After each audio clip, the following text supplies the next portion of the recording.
ఇప్పుడు మేము వాక్యంలోనికి వెళ్ళుచుండగా మీరు మాతో మాట్లాడమని, మీరు మమ్మల్ని నడిపించమని, ఘనత మహిమ ప్రభావం పొందుకోమని నజరేయుడైనటువంటి యేసు నామమున మిక్కిలిగా బ్రతిమాలాడు జరుగుచున్నాము. ఆమేన్. హల్లెలూయా, హల్లెలూయా. చూడండి, మనము ఇలారా గత వారంలో మనము 7 ఉరుముల గురించి మనము నేర్చుకున్నాం. అంటే 7వ ముద్రలో 7 ఉరుములు ఉన్నాయి. 6 ముద్రలు, తర్వాత 7వ ముద్ర. ఆ 7వ ముద్రలో ఎన్ని ఉరుములు ఉన్నాయి చెప్పండి? 7 ఉరుములు ఉన్నాయి. మొదటి ఉరుము, 2వ ఉరుము, 3వ ఉరుము, 4వ ఉరుము, 5వ ఉరుము, 6వ ఉరుము, 7వ ఉరుము. 7 ఉరుములు అక్కడ ఉన్నాయి. అవి 2వ రాకడకు సంబంధించినటువంటి ఉరుములు. అవి ఒకదానికొకటి ముడిపడి ఉన్నాయి. అవి వేరు వేరు కాదు. 2వ రాకడకు అవి ముడిపడి ఉన్నాయి కనుక అవి ఒకదానికొకటి ముడిపడి ఉన్నవి తప్ప వేరువేరుగా లేవు. అందువలన ఇక్కడ చూడండి, సింహము గర్జించినట్లు గొప్ప శబ్దముతో ఆర్భాటించెను. ఆయన ఆర్భాటించినప్పుడు 7 ఉరుములు వాటి వాటి శబ్దములు పలికెను. ఆయన నామమున హల్లెలూయా. అప్పుడు 7 ఉరుములు వాటి వాటి శబ్దములు పలికాయి. అందువలన మనము ఈ యొక్క ఉదయం వేళ మొదటి ఉరుము గురించి మనం నేర్చుకోబోతున్నాం. మొదటి ఉరుము. ఆ యొక్క మొదటి ఉరుము ఎందుకనంటే 7 ఉరుములు 1వ పేతురు రాసిన పత్రికలో ఆ 7 ఉరుములు ఉన్నాయని, 2వ పేతురు రాసినటువంటి ఆ పత్రికే ఆ యొక్క 7వ ముద్రని, అదే 2వ రాకడని. అందుకనే ఆయన ఆ యొక్క 8 గుణలక్షణాలు అక్కడ మొదటి అధ్యాయంలో కనబడతా ఉంటాయి. 2వ పేతురు రాసిన పత్రిక మొదటి అధ్యాయంలో, 2వ అధ్యాయంలో ఎవరు విడవబడతారు, ఎవరు కొనుపబడతారు, 3వ అధ్యాయంలో ఆయన యొక్క రాకడ ఉంది. అక్కడ భయంకరముగా ప్రపంచము నాశనం అవడం అక్కడ ఉంటుంది. మీరు చదివి ఉంటారని నేను అనుకుంటున్నాను. అది మీరు ఒకసారి చదవండి అని చెప్పారు. మీరు చదివారో లేదో నాకు తెలియదు.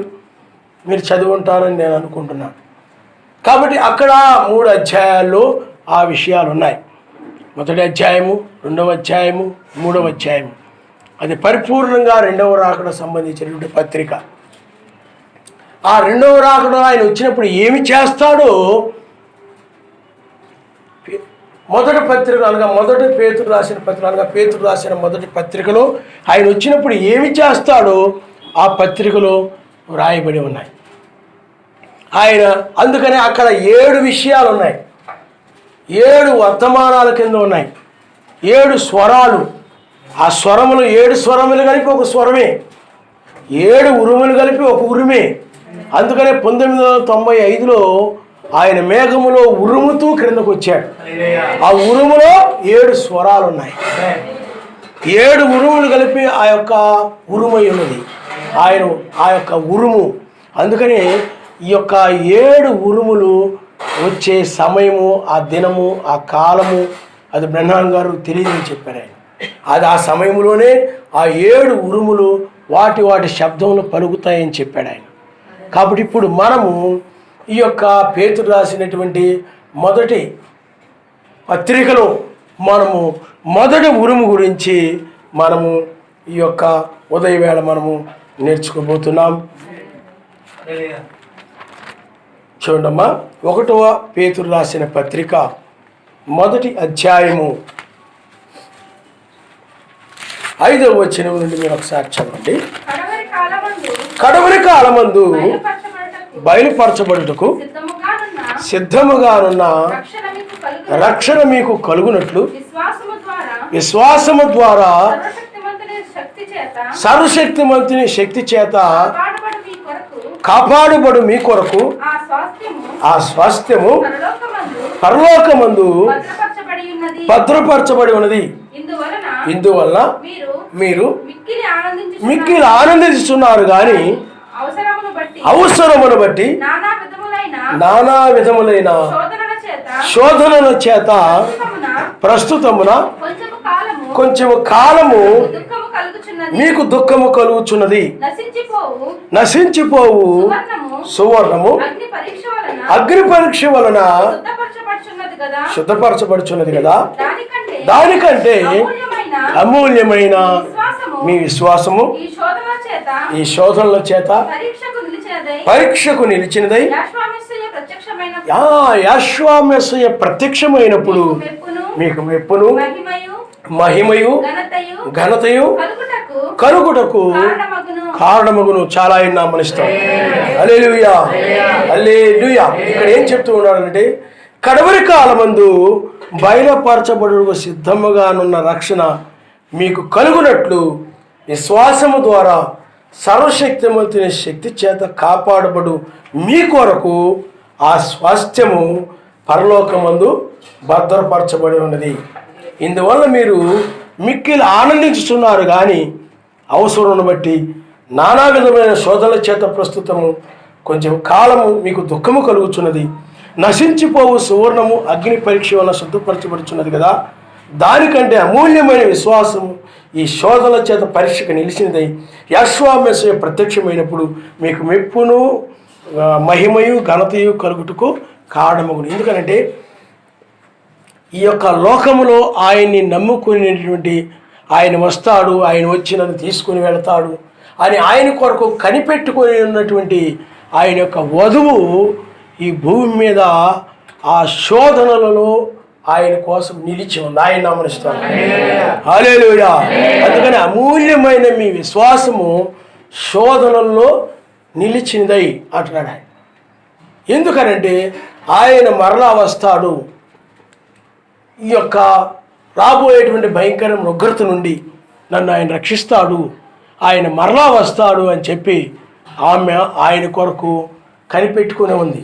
శోధనల్లో వాక్యం కోసం నిలబడి చాలామంది ఏం చేస్తారు చెప్పండి, ఏమైనా శోధనలు వచ్చినప్పుడు, సమస్యలు వచ్చినప్పుడు, ఒడిదుడుకులు వచ్చినప్పుడు ఆ వాక్యాన్ని విడిచిపెట్టేసి ఆ శోధనలో పడిపోతారు. అందుకని అలాంటి వాళ్ళు బండ మీద విత్తబడిన చల్లబడిన విత్తనాలు లాంటి వాళ్ళు సమస్యలు ఒడిదుడుకులు ఈ శోధనలు వచ్చినప్పుడు, కష్టములు ఇవన్నీ వచ్చినప్పుడు వాక్యాన్ని ఏం చేస్తారంటే విడిచిపెట్టేస్తారు. సర్వశక్తిమంతుని వాక్యం మీరిపోతారు, పాపులుగా మిగిలిపోతారు. ఆయన వధువు అయినట్లయితే శోధనలలో కూడా యోబు అని ఆమె నిలబడుతుంది. ఎలాంటి అందుకని శోధనలు జయించేది ఆయన వధువు మాత్రమే. శోధనలో నిలబడేది ఆయన వధువు మాత్రమే. మిగతా వారు ఎవరు కూడా ఆ శోధనలో నిలబడలేరు. ఎందుకంటే వారు వధువు కాదు కాబట్టి, వాళ్ళు ఏర్పరచబడిన వారు కాదు కాబట్టి. అందువల్ల ఎవరినైతే ఆయన ఏర్పరచుకున్నాడో ఆ రాజ్యం కోసము, ఆయన కోసము వారు ఖచ్చితంగా ఎలాంటి శోధనలు వచ్చినప్పటికీ కూడా ఆ శోధనల్లో యోబు అని వారు ఆ శోధనలో నిలబడతారు. ఆయన నామముస్తాను. హల్లెలూయా హల్లెలూయా. కాబట్టి ఆ శోధనలో ఆ నిలబడినటువంటి వారి కోసమై ఆయన రెండవసారి ఆయన వస్తాడు అని బైబిల్ చెప్తుంది. ఆయన నామముస్తాను. అందుకని ఈ రక్షణ అనేటువంటిది రెండవ రాకడు ముడిపడి ఉంది, ఏడవ ముద్రకు ముడిపడి ఉంది. అందుకనే కడవరి కాలం ముందు బయలుపరచబడిన రక్షణ అంటే ఎవరైతే ఆ యొక్క శోధనలో నిలబడి విశ్వాసంతో ఆయన కోసం కనిపెట్టుకుని ఉన్నారో వారికి ఆ కడవరి రక్షణ బయలుపరచబడుతుందని బైబిల్ చెప్తాం. అంటే ఆ మొదటి ఉరుము 7 ఉరుములు, మొదటి ఉరుము, రెండవ ఉరుము, మూడవ ఉరుము, 4వ ఉరుము, 5వ ఉరుము, 6వ ఉరుము, 7వ ఉరుము. కాబట్టి మొదటి ఉరుము అది ఆయన యొక్క రాకడని చూయిస్తూ ఉంది. ఆయన నామముస్తాను. ఆ రక్షణను చూయిస్తూ ఉంది. రక్షణకి రాకడికి ముడిపడి ఉంది. అందుకని హెబ్రీయులకు రాసిన పత్రిక 9వ అధ్యాయము, హెబ్రీయులకు రాసిన పత్రిక 9వ అధ్యాయము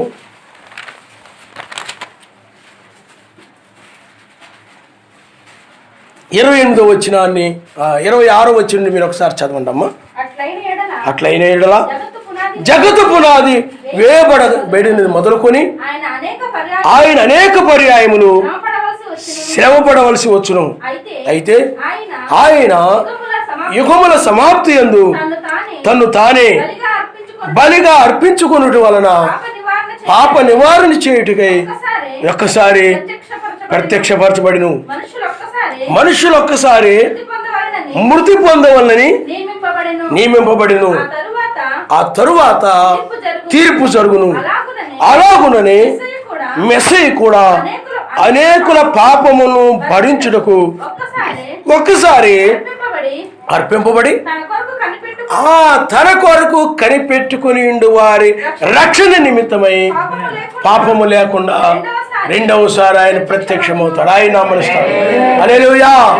అంటే ఆయన రెండవసారి తన కొరకు కనిపెట్టుకుని ఉండు వారి రక్షణ నిమిత్తమై ఆయన వస్తాడు అని బైబిల్ చెప్తుంది. రెండవసారి ఎవరైతే తన కొరకు కనిపెట్టుకుని ఉన్నారో ఆ తీర్పు తీర్చు న్యాయాధిపతిగా ఎవరైతే తన కొరకు కనిపెట్టుకుని ఉన్నారో వారిని రక్షించుట కొరకై రెండవసారి ఆయన వస్తాడు.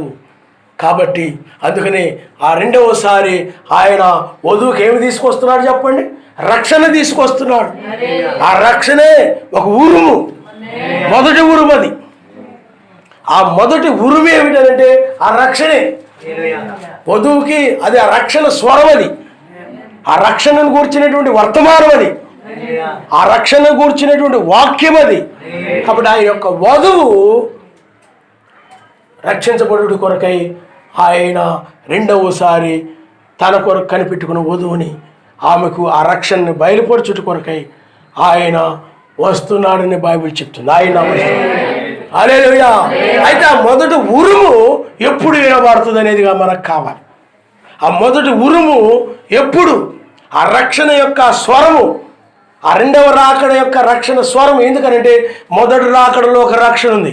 చాలామంది ఎవరు మొదటి రాకడ రక్షణ వరకు తెలుసు చాలామందికి. ఆ రక్షణ గురించి ప్రపంచమంతా ప్రకటించబడింది.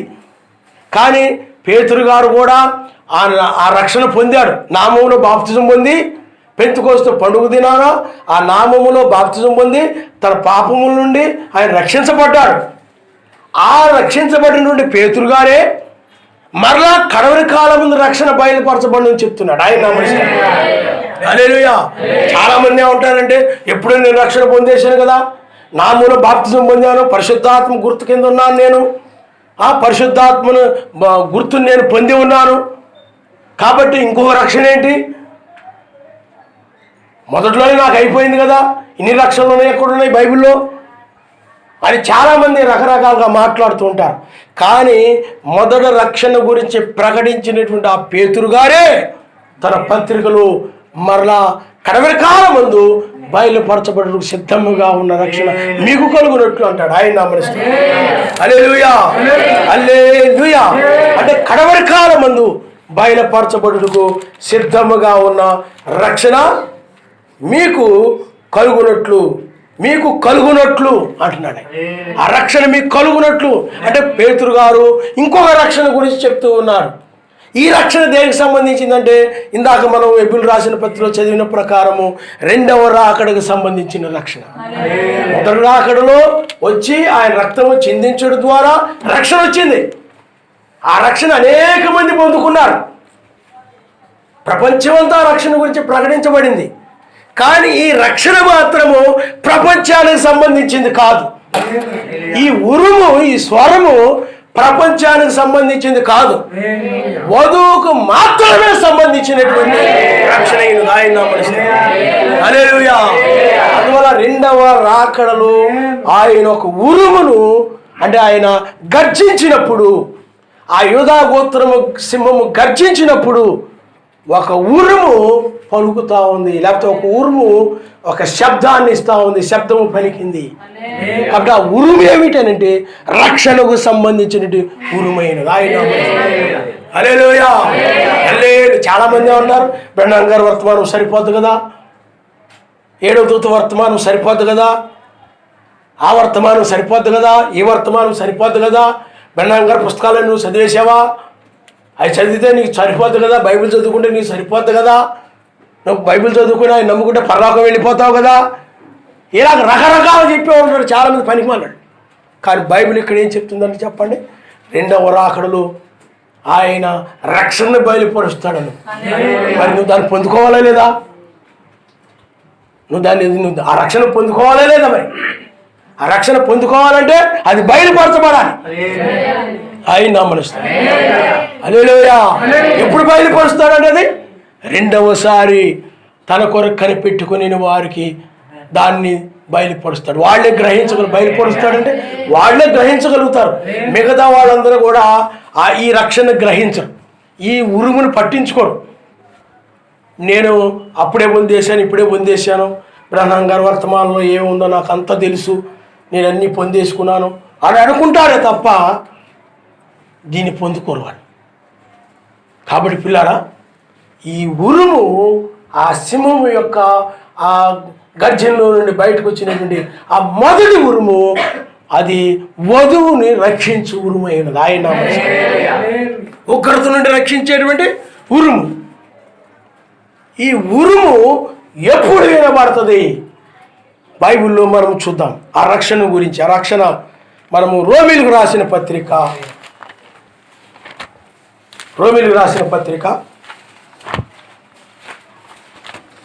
13వ అధ్యాయము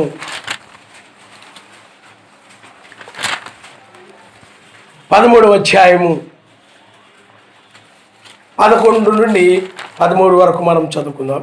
14 వరకు మీరు చదవండి అమ్మా. మరియు మీరు కాలము నెరిగి నిద్ర మేల్కొని వేళైందని తెలుసుకొని అలాగూ చేయడి. మనము విశ్వాసులమైనప్పటికంటే ఇప్పుడు రక్షణ మనకు మరి సమీపముగా ఉన్నది. రాత్రి చాలా గడిచి పగలు సమీపంగా ఉన్నది కనుక మనము అంధకార క్రియలు విసర్జించి తేజ సంబంధమైన యుద్ధోపకరణములు ధరించుకుందాము. అల్లరితో కూడిన ఆటపాటలైనను మొత్తైనను లేకయు కామ విలాసములైనను పోకిరి చేష్టలైనను లేకయు కలహమైనను మత్సరమైనను లేకయు పగటి యందు నడుచుకున్నట్టు మర్యాదగా నడుచుకుందాము. మెట్టుకు యెహోవాను ధరించుకుని వారై శరీరేచ్ఛలను నెరవేర్చుకున్నట్టుకు శరీరము విషయమై ఆలోచన చేసుకుని చాలా నామనిస్తాం. హల్లెలూయా, హల్లెలూయా. చూడండి, మీరు కాలము నెరిగి నిద్ర మేల్కొని వేళైందని తెలుసుకుని ఇలాగూ చేయడి. విశ్వాసులమైనప్పటికంటే రక్షణ సమీపంగా ఉన్నది. రాత్రి చాలా గడిచి పగలు సమీపంగా ఉన్నది అని చెప్తుండే ఆయన నామనిస్తాడు. అంటే పౌలు గారు ఆ రోజుల్లోనే నిద్ర మేల్కొని వేళ అయింది అంటే నిద్ర మేల్కొని వేళలో ఉన్నామంటలేదు, నిద్ర మేల్కొను వేళ అయినది. రాత్రి చాలా గడిచి పగలు సమీపంగా ఉంది, పగలు దగ్గరగా ఉంది మనకి. అంటే నిద్ర మేల్కొని వేళ అయిందని తెలుసుకుని ఇలాగూ చేయడి. విశ్వాసులైనప్పటికంటే రక్షణ మనకు మరి సమీపంగా ఉందంటున్నాడు. మరి ఆ రోజుల్లోనే ఆ రక్షణ పొందేస్తే, ఆయన యొక్క నామంలో బాప్తిజం పొందుడు ద్వారా ఆ రక్షణ పొందేస్తే, మొదటి రాకడలో వచ్చినప్పుడు ఆ రక్షణే సరిపోయే పని అయితే, మళ్ళీ విశ్వాసులైనప్పటికంటే రక్షణ సమీపంగా ఉందని ఎందుకంటాడు చెప్పండి? కాలం నెరిగి నిద్ర మేల్కొని వేళని తెలుసుకుని ఇలాగూ చేయడి. విశ్వాసులం అయినప్పటికంటే రక్షణ మనకి సమీపంగా ఉందంటున్నాడు. అంటే ఇంకొక రక్షణ గురించి పౌలు గారు మాట్లాడుతున్నాడు. ఆయన నామనిస్తాడు. హల్లెలూయా. నీవు నామములో బాప్తిజం పొందుట ద్వారా నీవు విశ్వాసి అయ్యావు.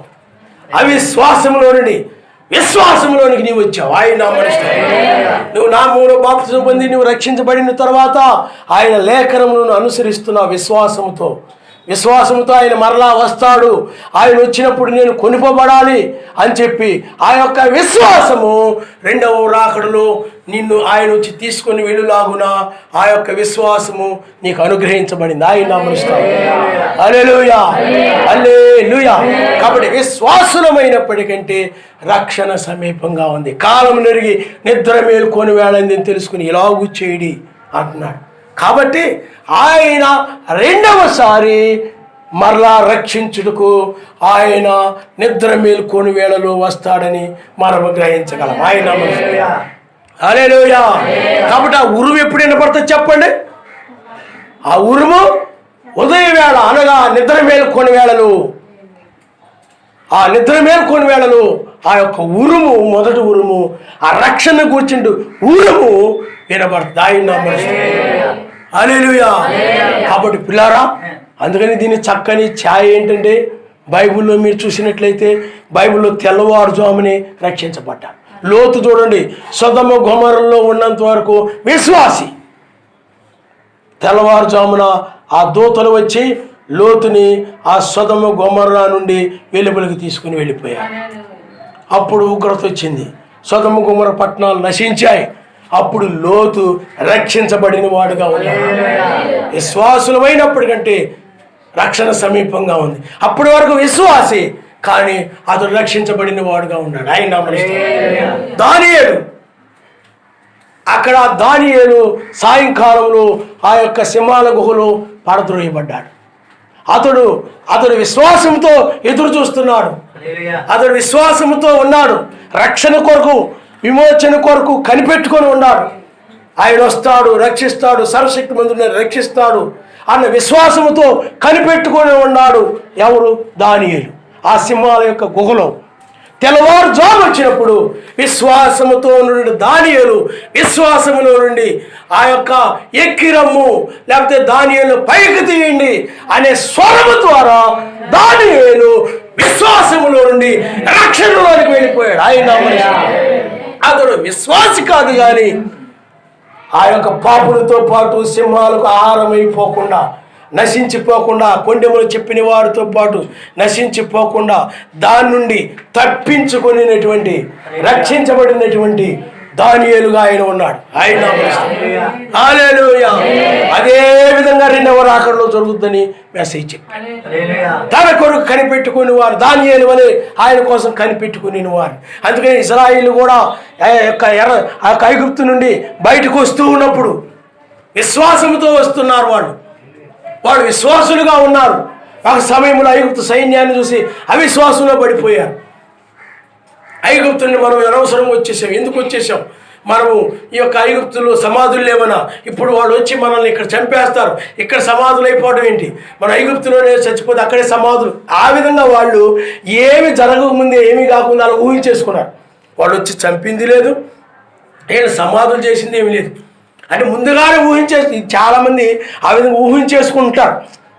వాళ్ళని చూడగానే అయ్య బాబు వాళ్ళు ఇచ్చేస్తారేమో, నన్ను చంపేస్తారేమో, ఆ తర్వాత నన్ను ఇక్కడ సమాధి చేసేస్తారేమో అంటే ఏమి జరగకపోయినా కానీ ఈ యొక్క అన్నీ జరిగిపోయినట్టు ఊహించేసుకొని చాలామంది ప్రమాదంలో పడిపోతుంది. అందుకని వాళ్ళ ఊహలు ఎప్పుడు కూడా, ఆలోచనలు ఎప్పుడు కూడా కేవలం చెడ్డమని, అవి అవిశ్వాస సంబంధమైనవని, అవిశ్వాసమే పాపమని బైబిల్ చెప్తాం. వాళ్ళు ముందుగానే ఊహించేసుకుంటారని.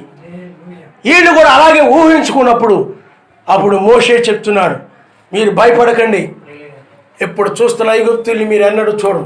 యావే కలుగు చే రక్షణను మీరు ఓడక నిల్చండి, కేవలము విశ్వాసంతో ఉండండి, అంతే. ఆయన మిమ్మల్ని రక్షిస్తాడు. ఆయన ఆ తెల్లవారుజామున ఇశ్రాయేలీలు ఆ యొక్క ఎర్ర సముద్రం దాటి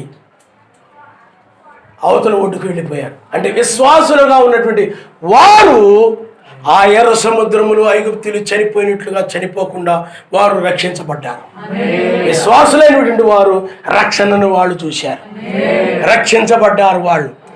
కాబట్టి ఈ విధంగా బైబిల్లో ఛాయలు ఉన్నాయి. కాబట్టి రెండవసారి కూడా ఆయన ఆ విధంగానే రక్షిస్తాడు. అందుకని నోవహు, రాహాబుని స్త్రీ, అప్పటి వరకు వాళ్ళు విశ్వాసులు. ఆ యొక్క విశ్వాసమున్న వారిని ఆ జలప్రాణంలో నశించిపోకుండా ఆయన ఏం చేశాడంటే ఓడలోని చేర్చి రక్షించాడు 7 దినములైన తరువాత. సేమ్ రెండవ రాకడలో కూడా అదే విధంగా జరుగుతుందని బైబిల్ చెప్తా ఉంది.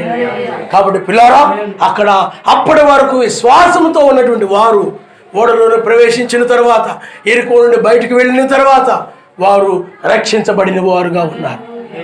కాబట్టి విశ్వాసులమైనప్పటికీ రక్షణ సమీపంగా ఉందంటే రెండవ రాకడ సమీపంగా ఉందని అర్థం. సెకండ్ కమింగ్ సమీపంగా ఉందని అర్థం. ఆయన వచ్చి రక్షిస్తాడని అర్థము. నిద్ర మేలుకొని వేళలో ఆయన అమరుస్తాడు. అందుకని నిద్ర మేలుకొని వేళలోనే దానియేలు పైకి తీయబడ్డాడు. ఇజ్రాయేలు నిద్ర మేలుకొని వేళలోనే ఆ యొక్క ఎర్ర సముద్రం దగ్గర రక్షించబడ్డారు. లోతు నిద్ర మేలుకొని వేళలోనే తెల్లవారుజాములోనే రక్షించబడ్డారు. ఇవన్నీ కూడా మనకు ఛాయలు ఉన్నాయి. ఆయన హల్లెలూయా. కాబట్టి మనకు కూడా నిద్ర మేలుకొని వేళ వాగ్దానం చేయబడింది. నిద్ర మేలుకొని వేళ మనకు వాగ్దానము చేయబడింది. కాలం నిద్ర మేలుకొని వేళ అని తెలుసుకున్నది. కాబట్టి మనకు నిద్ర మేలుకొని వేళ ఏ విధంగా మనకు తెలుస్తుంది, ఏ విధంగా మనం గ్రహించగలము నిద్ర మేలుకొని వేళ? ఎందుకంటే ప్రకృతిలో నక్షత్రాలు ఎలాగైతే ఉన్నాయో అవి కాలాలను ఎలా తెలియజేస్తున్నాయో ఆ నక్షత్రాలను బట్టి మనం ఇది తెల్లవారుజాము, ఇది అర్ధరాత్రి, లేకపోతే ఇది సాయంకాలము, లేకపోతే ఇది పగలు, ఇది రాత్రి, ఇవన్నీ మనం ఎలాగైతే ఆ నక్షత్రాలను బట్టి ఆ సూర్యుడు చంద్రుడు ఆ నక్షత్రాలను బట్టి మనము గ్రహించగలుగుతున్నాము. అలాగే ఇది ఆత్మ సంబంధమైన తెల్లవారుజాము. అంటే ఆ రోజుల్లో పాత నిబంధనలో ఆ యొక్క రెబ్బకా కూడా తెల్లవారుజామున వెళ్ళిపోయింది ఇస్సాకు దగ్గరికి. అలాగే వాళ్ళు ఆ యొక్క లోతు కానీ దానియేలు కానీ ఇజ్రాయేలు కానీ వీళ్ళందరూ కూడా తెల్లవారుజాముని బయటకు వచ్చారు. కాబట్టి ఆ తెల్లవారుజాము అది ప్రకృతి సంబంధమైన తెల్లవారుజాము. ఇప్పుడు మనకు ఆత్మ సంబంధమైన తెల్లవారుజాము వాగ్దానం చేయడం. కాబట్టి ఈ తెల్లవారుజాము మనకి ఏ విధంగా అని అంటే ఆ తెల్లవారుజాము ఒక నక్షత్రము ద్వారానే తప్ప మరి ఏ విధంగానూ అది బయటికి రాదు. ఆయన నేను తెల్లవారుజాములో ఉన్నాను, నేను తెల్లవారుజాములో ఉన్నాను కుదరదు. ఆ నక్షత్రము తెల్లవారు వేకు చుక్క ఉదయించినప్పుడే ఆ తెల్లవారుజాము అనేది బయటకు రావాలి. ఆ రక్షణ దినం అనేది బయటకు రావాలి. ఆ రక్షణ సమయం అనేది బయటకు రావాలి. ఆ సెకండ్ కమింగ్ అనేది బయటకు వచ్చేస్తాయి. అందుకని ప్రియులారా, మీరు 2వ పేతురు రాసిన పత్రిక 1వ అధ్యాయము 16 నుండి మనం చదువుకుందాం. ఎలాగనగా చమత్కారముగా కల్పించిన కథలను అనుసరించి మన యెహోవా యొక్క శక్తిని ఆయన రాకడను మేము మీకు తెలుపలేదు కానీ ఆయన మహత్యమును మేము కన్నులారా చూచిన వారమై తెలిపితిమి. ఈయన నా ప్రియకుమారుడు, ఈయన యందు నేను ఆనందిస్తున్నాను అను శబ్దము మహాదివ్య మహిమ నుండి ఆయన యొద్దకు వచ్చినప్పుడు తండ్రి అయిన సర్వశక్తిమంతుని వలన ఘనతయు మహిమయు ఆయన పొందగా మేము ఆ పరిశుద్ధ పర్వతం మీద ఆయనతో కూడా ఉండిన వారమై ఆ శబ్దము ఆకాశం నుండి రాగా వింటిమి. మరియు ఇంతకంటే స్థిరమైన ప్రవచన వాక్యము మానుకున్నది. తెల్లవారి వేకు చుక్క మీ హృదయములలో ఉదయించు వరకు ఆ వాక్యము చీకటి గల చోటున వెలుగిచ్చు దీపమైనట్టున్నది. దాని యందు మీరు లక్ష్యముంచిన ఎడల మీకు మేలు. ఆయన నామముస్తాం. హల్లెలూయా. ఇక్కడ ఒక నక్షత్రం కనబడతా ఉంది. అదేమిటి చెప్పండి? తెల్లవారు వేకు చుక్క మీ హృదయాల్లో ఉదయించు వరకు ఆ వాక్యము చీకటి గల చోటున వెలుగుచు దీపముగా ఉన్నది.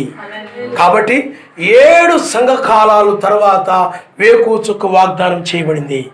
ఇది బ్రహ్నాం గారి పరిచర్యలో లేఖనం నెరవేరలేదు. కొంతమంది ఏం చెప్తున్నారంటే బ్రహ్నాం గారి పరిచర్య వేకు చుక్క పరిచర్య నెరవేరింది.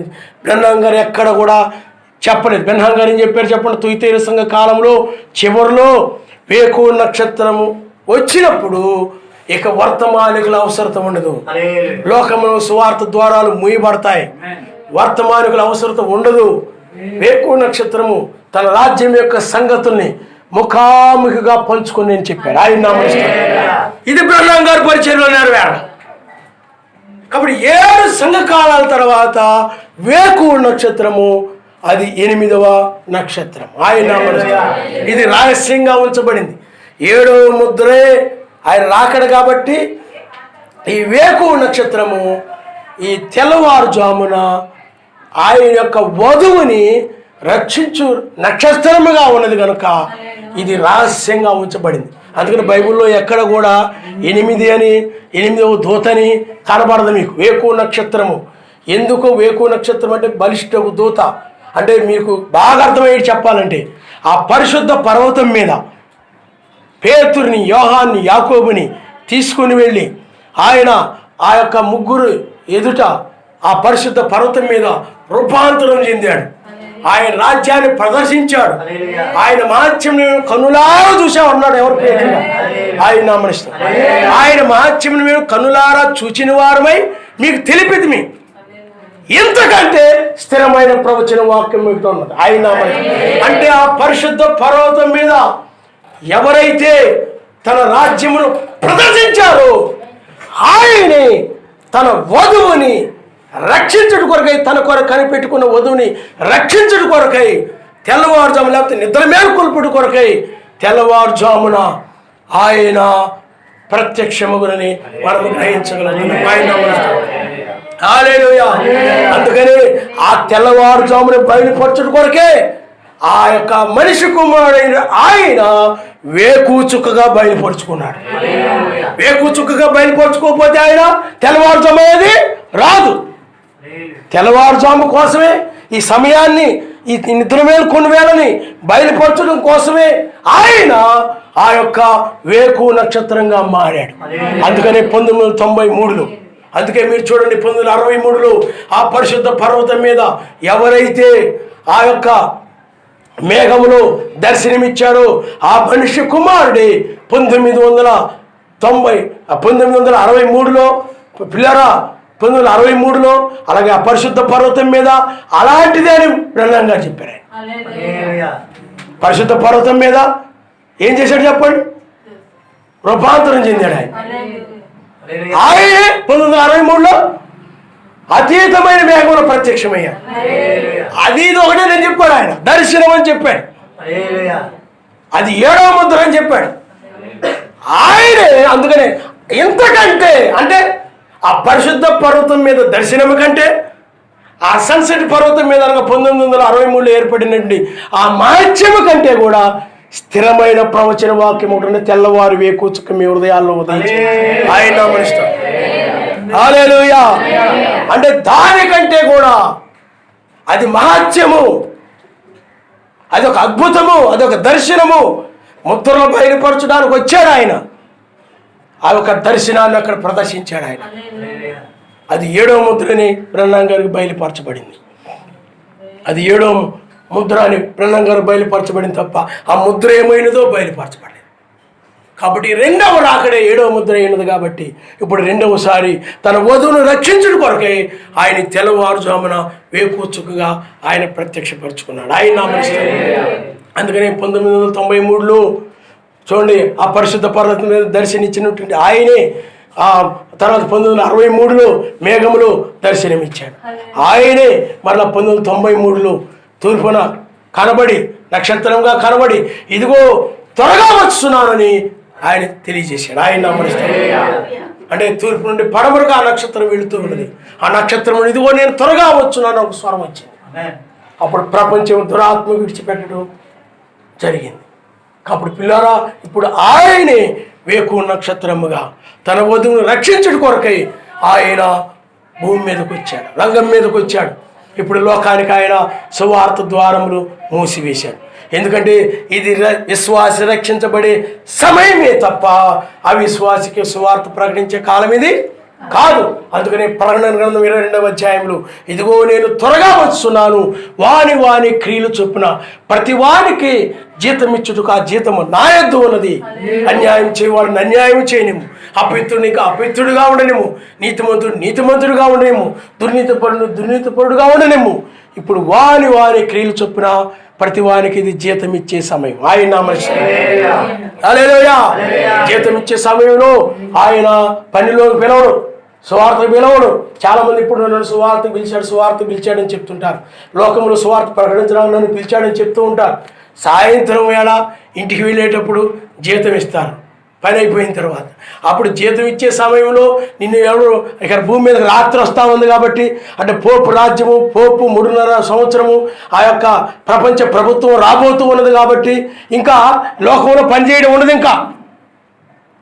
అందుకని పగలు ఉన్నంత వరకే మనం పని చేయవలను, కానీ రాత్రి వచ్చినప్పుడు ఎవరునూ పని చేయడం ఉంది బైబిల్లో. కాబట్టి ఇప్పుడు ఆయన ఇది జీతం ఇచ్చే సమయము. అందుకని వాని క్రియలు చొప్పున ఆ రోజుల్లో మనం దానియేలుకి ఒక జీతం ఇచ్చాడు. ఆ జీతం ఏమిటంటే రక్షణ అనే జీతం ఇచ్చాడు. అలాగే మిగతా వాళ్ళకి నాశనం అనే జీతాన్ని పొందుకున్నారు. అందుకని తుయితేరు సంఘకాలంలో కూడా వేకు చుక్కనిచ్చేదను రక్షణ ఇచ్చేదన్నారు అతను. ఆయన యెజబెల్ ఉంది, ఆమె వేదనలు పొందుతుంది, లేకపోతే రోమా సామ్రాజ్యం కూల్చివేయబడుతుంది. కాబట్టి వేకు చుక్కనిచ్చేదని కదా దాని అర్థం ఏమిటి చెప్పండి? రక్షణ. ఆయనే మన రక్షణ. ఆయనే ఇప్పుడు రక్షకుడుగా వచ్చాడు. ఇప్పుడు ఇది మొదటి ఉరుమై ఉన్నది. ఆయన హల్లెలూయా. మొదటి ఉరుములో ఏమున్నది? ఆ స్వరములో ఏంటి? రక్షణ ఉన్నది. రక్షణ యొక్క బయలుపాటు ఉన్నది. తన కొరకు కనిపెట్టుకున్న వధువు కొరకు వచ్చి తన యొక్క సమయాన్ని ఆ తెల్లవారుజాముని 7 సంఘకాలాల తర్వాత 8వ దినము, అదే తీర్పు దినము, ఆ దినాన్ని ఈ తెల్లవారుజాముని ఈ రక్షణని ఆయన బయలుపరుచుకున్నాడు. ఆయన హల్లెలూయా. మొదటి ఉరుములో ఏమని చెప్పండి? రక్షణ స్వరం ఉంది. ఆయన రక్షణ గురించిన స్వరం అది. మొదటి ఉరుము ఆయన నామనిస్తారు. హల్లెలూయా. కాబట్టి ఇప్పుడు మనము మొదటి ఉరుము క్రింద మనం ఉన్నాము. 7వ ముద్ర కింద ఉండడం అంటే ఈ రక్షణ క్రింద నీ ఉండడమే. ఈ రక్షణ నువ్వు పొందుకోవడమే. విశ్వాసమైన నీవు ఈ రక్షణ వర్తమానం క్రిందకు రావడమే. ఈ రక్షణ స్వరము క్రిందకు రావడమే 7వ ముద్ర కింద ఉండడం. ఆయన చాలా మంది ఏమంటారు, నేను 1963 నుండే 7వ ముద్ర కింద ఉన్నాను అంటారు.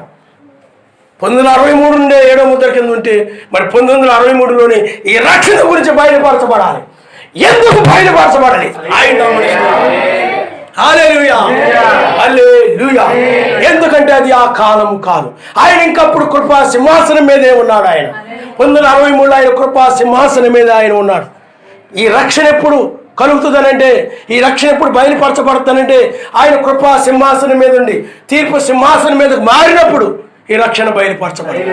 అందువల్ల ఆయన 1993లో కృపా సింహాసనం మీద తీర్పు సింహాసనం మీదకి మారాడు. కాబట్టి 8వ దినం వచ్చింది. 8వ దినములో ఆ యొక్క నోహుని ఎక్కి రమ్మని ఆయన పిలిచాడు. తెల్లవారుజామున లోతుని బయలు రమ్మన్నాడు. ఆయన దానియేలుని పైకి రమ్మన్నాడు.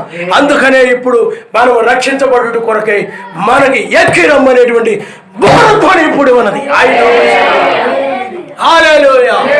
ఓ ఆ బోరధ్వని ఒక స్వరము, బోరధ్వనిలో ఒక స్వరము రక్షణ స్వరము. ఇది రక్షణ గురించి మాట్లాడుతూ ఉంటుంది. ఆయన మనసు హల్లెలూయా. ఇది మొదటి ఉరుమైనది. మొదట ఆయన రక్షకుడుగా, రెండవసారి తన కొరకు కనిపెట్టుకుని వారి రక్షణ నిమిత్తమై ఆయన రక్షకుడుగా ఆయన నామనిస్తాడు. హల్లెలూయా. హల్లెలూయా. ఇంతకు ముందులాగా రక్షణ సమీపముగా ఉంది, నిరీక్షణ కలిగి ప్రార్థించుమా. రాత్రి చాలా గడచి పగలు ప్రారంభమై ఉన్నది, అంధకార క్రియలను విసర్జించి తేజ సంబంధమైన యుద్ధోపకరణములు ధరించుకొందుమా. ఈ పరిచర్య రాకముందు ఒక బ్రదర్కి ప్రేరేపించబడింది అనమాట. పరిశుద్ధాత్మ చేత ప్రేరేపించబడి ఈ పాట రాశాడు. ఆ తర్వాత మళ్ళీ రక్షణ పోగొట్టుకున్నారు అనుకోండి. అప్పుడు పిల్లలు ఎందుకు చెప్తున్నారంటే రక్షణ సమీపంగా ఉంది, కాలం నెరిగిన ఇద్దరు మేలుకొని తెలుసుకుని అనే కాలం కాదు ఇది. ఇప్పుడు ఆ లేఖనం ఇప్పుడు నెరవేరుతా ఉంది. మనము ఆ సమయంలో ఉన్నాం. రక్షణ సమీపంగా ఉంది కాదు, రక్షణ సమయంలో ఉన్నాం. ఇప్పుడు నిద్ర మేలుకున్న వేళ అయ్యింది అంటే ఇంకా నిద్ర మేలుకున్న సమయం అయిపోయింది అనేది కాదు. ఇప్పుడు నిద్ర మేలుకుని వేళలో మనం ఉన్నాం. రాత్రిగా గతించి పగలు రాబోతా ఉంది. ఇక చుక్కు తీస్తే రాత్రి గతిస్తుంది, పగలు వచ్చేస్తుంది. అమర్త్యమైన శరీరం పోయి అమర్త్యమైన శరీరం వచ్చేస్తుంది. అందుకని మనము వసంతకాలంలో మనం ఉన్నాం. ఈస్టర్లో మనం ఉన్నాం. వసంతకాలం అంటే చిగురించుట, ఫలించుట. వసంతకాలంలో ఏం చేస్తుంది చెప్పండి? చెట్లన్నీ కూడా నూతన చిగురుతో వచ్చేస్తాయి.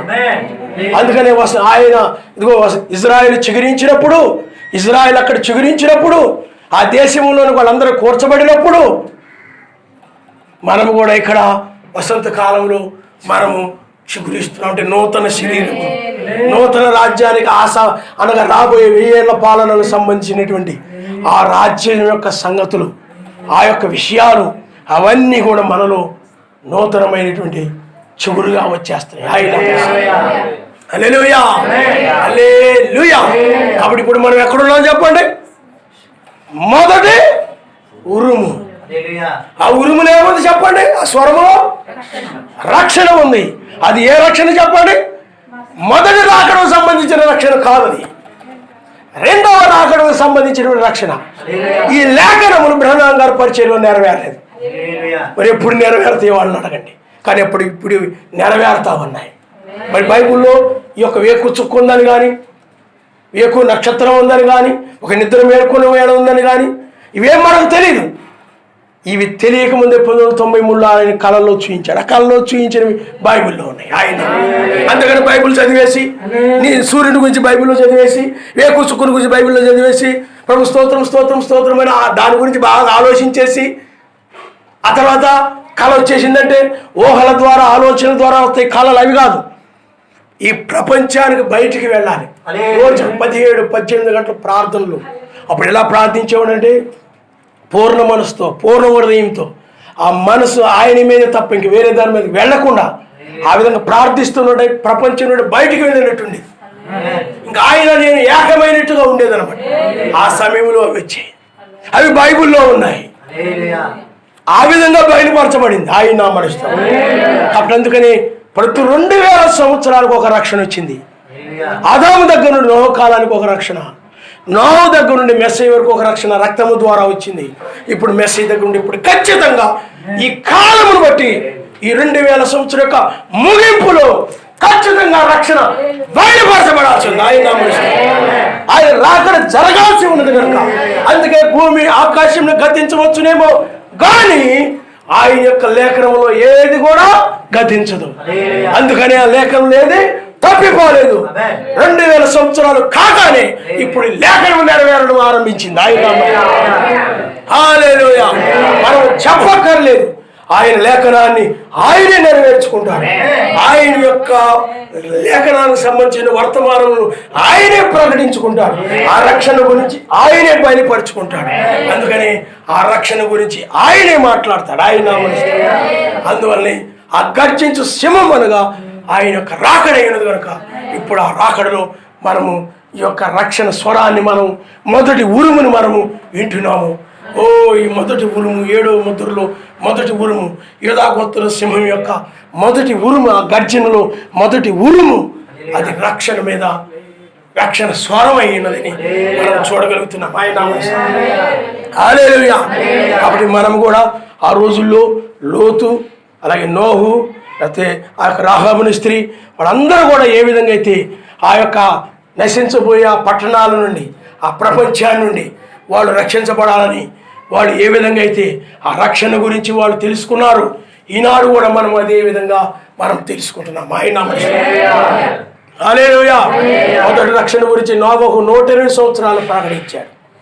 కానీ కడవరి కాలం ఉందనగా తెల్లవారుజాము, కడవరి కాలం అనగా తెల్లవారుజామే, ఆ చీకటి గది చివరి సమయం, అది ఆ తెల్లవారుజాము ఈ లోకములకు చివరి సమయంలో, ఆ కడవరి సమయంలో పిల్లరా కడవరి కాలములో ఆ యొక్క కడవరి రక్షణ గురించి ఆయన బయలుపరిచాడు.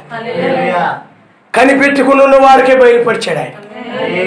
ఈనాడు కూడా ఈ వర్తమానము ఆయన రాకడ కొరకు కనిపెట్టుకుని ఉన్న వారే గ్రహిస్తారు తప్ప, వారే దీన్ని పొందుకుంటారు తప్ప మిగతా వారి రక్షణ కోసం నిర్ణయించబడిన వారు కాదు. కాబట్టి వారు దీన్ని పొందుకోరు. నేను ఎప్పుడో పొందేసుకున్నానంటారు, నేను ఎప్పుడో పరిశుద్ధాత్మ గుర్తు కింద ఉన్నానంటారు. పరిశుద్ధాత్మ గుర్తు కింద ఉన్నవారికే ఈ రక్షణ. రాహాబుని స్త్రీ పరిశుద్ధాత్మ క్రింద ఉంది, ఎర్రని దారాన్ని కలిగి ఉంది. ఎర్రని దారాన్ని కలిగి ఉంటే సరిపోద్దని అనుకుంటే కుదరదు. మరలా రెండవసారి ఆ దూతలు ఇచ్చారు, వేగువారు ఇచ్చారు, ఆమెను ఆ పరిశుద్ధాత్మ గుర్తు కలిగిన ఆమె వెలుపలకు తీసుకుని వెళ్ళాడు. ఆమె మాత్రమే వారిని గుర్తించింది. ఆయన నామస్తా. నీవు కూడా పరిశుద్ధాత్మని గుర్తు కలిగి ఉంటేనే వారే దీని వర్తమానాన్ని గ్రహించగలుగుతారు తప్ప పరిశుద్ధ ఆత్మ లేని వారి కోసం కాదు. విశ్వాసి అంటే పరిశుద్ధాత్మ కలిగిన వ్యక్తిని విశ్వాసి అంటారు. పరిశుద్ధాత్మ చేత నడిపించబడే వ్యక్తిని విశ్వాసి అంటారు. అందుకే అట్టి విశ్వాసే ఈ రక్షణలోని ప్రవేశిస్తాడు తప్ప, ఈ రక్షణ పొందుకుంటాడు తప్ప, ఈ రక్షణ స్వరమును ఈ ఉరుమును గ్రహిస్తాడు తప్ప మిగతా వాళ్ళు దీన్ని గ్రహించలేరు. ఎందుకంటే బుద్ధి లేని కనికలు అవి నిద్రపోతూ ఉంటాయి. సంఘాలు, లోకంలో సంఘాలు అవి లోకం యొక్క మత్తులో, ఐక్య విచారాల్లో అవి మందంగా ఉన్నాయి. వాటి మీదకి ఉగ్రత అకస్మాత్తుగా వచ్చేస్తాయి. మరి ఎత్తబడిన తర్వాత అవి ప్రమాదంలో పడిపోతాయి. అందువల్ల నిద్రమత్తు కనుక ఉందంటే నీ జీవితం చాలా ప్రమాదం. శోధనకు గుర్తుంది. నువ్వు నిద్రపోతున్నావు అంటే మెసేజ్ చూడండి, ఆ శిష్యులు నిద్రపోతూ ఉన్నారు. ఆ సమయంలో శోధన వచ్చేసింది. అది శోధనలకు సూచన. అలాగే మనము యోనాను గురించి మనం చూస్తుంటాం. వాడు అడుగు చేరి శుభ్రంగా నిద్రపోతున్నాడు.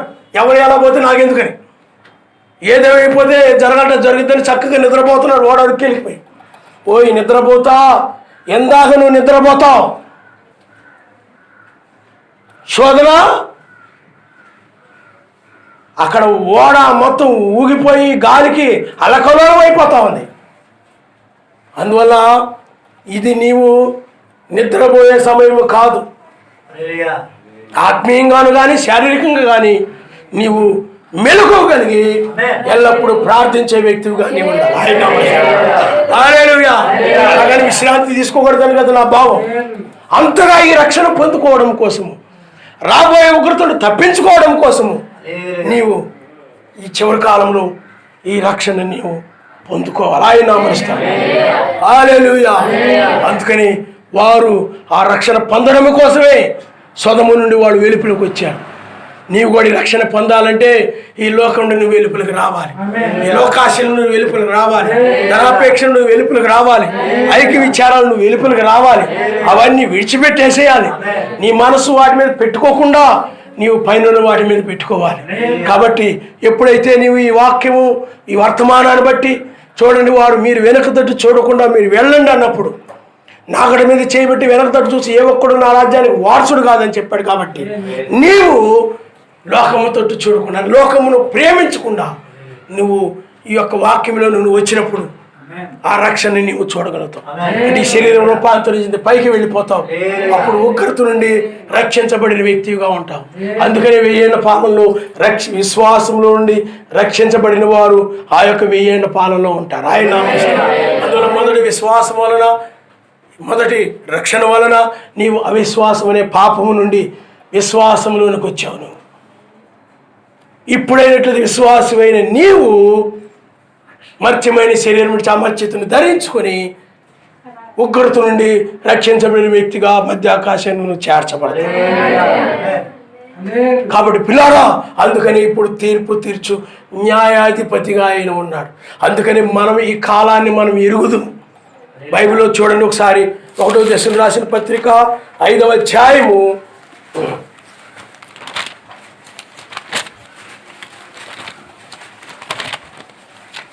1వ దశలో రాసిన పత్రిక 1వ అధ్యాయము 5వ వచనం మొదటి నుండి మీరు చదవండి అమ్మా. ఏలయనగా మొదటి అధ్యాయము 5వ అధ్యాయము మొదటి అధ్యాయం కాదు, 5వ అధ్యాయము మొదటి వచనం. సహోదరులారా, కాలమును గూర్చి ఆ సమయమును గూర్చి మీకు రాయనక్కర్లేదు. రాత్రి వేళ దొంగ ఎలాగ వచ్చునో అలాగే ఎలోహిం దినము వచ్చునని మీకు బాగుగా తెలియను. లోకులు నెమ్మదిగా ఉంది, భయమేమీ లేదని చెప్పుకొనుచుండగా గర్భిణీ స్త్రీకి ప్రసవ వేదం వచ్చినట్లు వారికి ఆకస్మికంగా నాశనము తటస్థించును. కనుక వారెంత మాత్రమును తప్పించుకొనలేదు. సహోదరులారా, ఆ దినము దొంగ వలె మీ మీదకి వచ్చుటకు మీరు చీకటిలో ఉన్నవారు కారు. మీరందరూ వెలుగు సంబంధులను పగటి సంబంధులై ఉన్నారు. మనము రాత్రి వారము కాము, చీకటి వారము కాము. కావున ఇతరుల వలె నిద్రపోక మెలకువగా ఉండి మత్తులము కాక ఇందుము. నిద్రపోవారు రాత్రి వేళ నిద్రపోవుదురు, మత్తుగా ఉండువారు రాత్రి వేళ మత్తుగా ఉండురు. మనము పగటి వారమై ఉన్నాము గనుక మత్తులమై ఉండక విశ్వాస ప్రేమలను కవచము, రక్షణ నిరీక్షణను శిరస్త్రానమును ధరించుకుందుము. ఎందుకనగా మన యెహోవా మెస్సీ ద్వారా ఆ రక్షణ పొందుడికే సర్వశక్తిమంతుడు మనను నియమించును గాని ఉగ్రత పాలగుడుకు నియమించలేదు. చాలా నామనిస్తాం. హల్లెలూయా. 5వ అధ్యాయంలో రక్షణను గురించి ఉగ్రత గురించి మాట్లాడుతా ఉంది. ఆయన నామనిస్తాం. అందుకనే లోకం మీదకి ఉగ్రత ఎలా వస్తుందో చెప్పండి. అందుకని జనులు తినచ్చు, త్రాగుచు, అమ్ముచు, కొనుచు, కట్టుచు, నాటుచు, కోయచ్చు, పెండింటి వీటన్నిటిలో మునిగిపోయారు. కానీ జలప్రళయం వచ్చి కొట్టుకుని పోయే వరకు వాళ్ళు ఇరుగుకుపోయి, జలప్రళయం వచ్చి వాళ్ళని కొట్టుకుపోయే వరకు కూడా ఆనాడు జనులకు ఎలాగో తెలియలేదో ఈనాడు జనులు కూడా తెలియదు. అలా ఉగ్రతలో పడిపోతారు. కానీ ఆ రోజుల్లో నోవాకి, లోతుకి, అలాగే దానియేలుకి వీళ్ళందరికీ తెలిసింది. అందుకని వాళ్ళు ఏం చేశారు చెప్పండి? ఉగ్రత నుండి తప్పించుకున్నారు. అందుకనే ఆ దినము దొంగ వలె మీ మీదకు వచ్చుటకు మీరు చీకటిలో ఉన్నవారు కాదని. అంటే అకస్మాత్తుగా మీ మీదకు రావడానికి మీరు చీకటిలో ఉన్నవాళ్ళేమి కాదు. ఎందుకంటే ఆ దినము మీకు తెలుస్తుందని చెప్తున్నాడు. ఆ దినము మీకు, అదే కాలం గురించి, ఆ సమయాల గురించి మీకు రాయనక్కర్లేదని. కాబట్టి అందువల్లే మనకి ఈనాడు ఆయన యొక్క రాకడ సమయం. అందుకని చాలామంది ఏమంటారంటే ఆ దినము, ఆ గడియ ఎవరు తెలియదు అని ఉంది కదండి. ముందుగా ఎవరు తెలీదు, వచ్చినప్పుడు తెలుస్తుంది. అందుకనే ఆ యొక్క 7 ఉరుముల గురించి, అనగా ఆయన యొక్క రాకడ సమయముల గురించి బైబిల్లో ఎక్కడా కూడా ఒక్క ఆధారం కూడా లేదు. అది బయలుపరచబడినప్పుడే తెలుస్తుంది తప్ప ముందుగా ఏమాత్రం కూడా అది బయలుపరచబడింది వాక్యం మీదను, ఛాయల మీదను ఆధారపడి ఉంటుంది. ఆయన నమ్మనిస్తాడు. అందుకనే ఆ సమయాన్ని, ఆ కాలాన్ని గురించి మీకు రాయనక్కర్లేదు. ఆ దినము దొంగ వలె మీ మీదకి రాదంటే దొంగోడు వచ్చే విషయము పిల్లరం మనకు తెలుస్తుంది. అంటే ఆయన రాకడ మనకు తెలుస్తుంది. మనం ఆయన తెలుసుకో. మిగతా వాళ్ళకైతే దొంగోడు ఎప్పుడు వచ్చాడో అంటే అకస్మాత్తుగా వచ్చేస్తాడు దొంగ వలె. అకస్మాత్తు వాళ్ళు నశిస్తారు, కానీ మీరు నశించరు, మీరు తప్పించుకుంటారు. ఎందుకనంటే ఆ సమయము వస్తే మీరు పగటి సంబంధులై ఉన్నారు కాబట్టి ఆ సమయాన్ని మీరు తెలుసుకుంటారని చెప్పారు ఆయన. అందుకని మనము చూడండి సహోదరులారా, ఆ దినము దొంగ వలె మీ మీదకి వచ్చుటకు మీరు చీకట్లో ఉన్నవారు. అకస్మాత్తుగా మీ మీద రావడానికి మీరు చీకట్లో ఉన్నవాళ్ళేం కాదు, కానీ లోకుల మీదకైతే దొంగ వలె ఆయన వచ్చును. చూడండి ఇక్కడ ఆయన ఏదంటాడు చూడండమ్మా. 5వ అధ్యాయము 2వ వచనంలో, రాత్రి వేళ దొంగ ఎలాగ వచ్చును అలాగే మెస్సీ దినం వచ్చునని మీకు బాగుగా తెలియను.